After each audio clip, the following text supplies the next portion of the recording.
প্রিয় সৌদি আরব প্রবাসী ভাইয়েরা, আসসালামু আলাইকুম আরহামতুল্লাহ। সম্মানিত প্রবাসী ভাইয়েরা, রাজু মিডিল ইস্ট ভিসা ইমিগ্রেশনের পক্ষ থেকে আপনাদের সবাইকে আন্তরিক শুভেচ্ছা ও স্বাগতম। আশা করি মহান আল্লাহর রহমতে আপনারা সবাই ভালো আছেন এবং সুস্থ আছেন।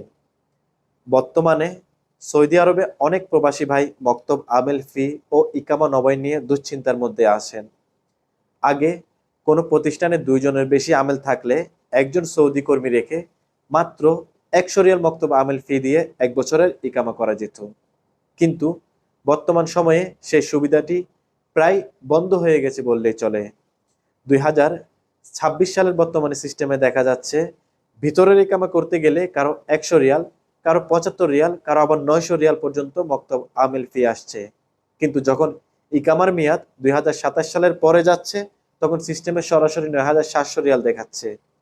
এই কারণে অনেক প্রবাসী ভাই আতঙ্ক ও দুশ্চিন্তার মধ্যে রয়েছেন। কয়েক বছর আগে বলা হয়েছিল ১০০ রিয়াল মক্তব আমেলের সুবিধা আর থাকবে না এবং সবাইকে ৯,৭০০ রিয়াল দিয়ে ইকামা নবায়ন করতে হবে। কিন্তু পরে সরকার পরিস্থিতি বিবেচনা করে বুঝতে পারে এতে অনেক প্রবাসী অবৈধ হয়ে যেতে পারেন এবং দেশের অর্থনীতিতেও প্রভাব পড়তে পারে। তাই সেই সিদ্ধান্ত পরিবর্তন করে আরো কয়েক বছরের জন্য এই সুবিধা চালু রাখা হয়েছিল। বর্তমানে সেই সময়সীমা শেষের দিকে চলে আসায় ২০২৭ সালের পরে ইকামা নবায়নের ক্ষেত্রে আবারও ৯,৭০০ রিয়াল দেখাচ্ছে। ফলে অনেকেই পুরো ১ বছরের ইকামা করতে পারছেন না। কেউ ৩ মাস, কেউ ৬ মাসের জন্য ইকামা করছেন। এই কারণে প্রবাসীদের মধ্যে স্বাভাবিকভাবেই উদ্বেগ তৈরি হয়েছে। তবে সম্মানিত প্রবাসী ভাইয়েরা, আমি সবাইকে বলবো অযথা আতঙ্কিত হওয়ার কিছু নেই।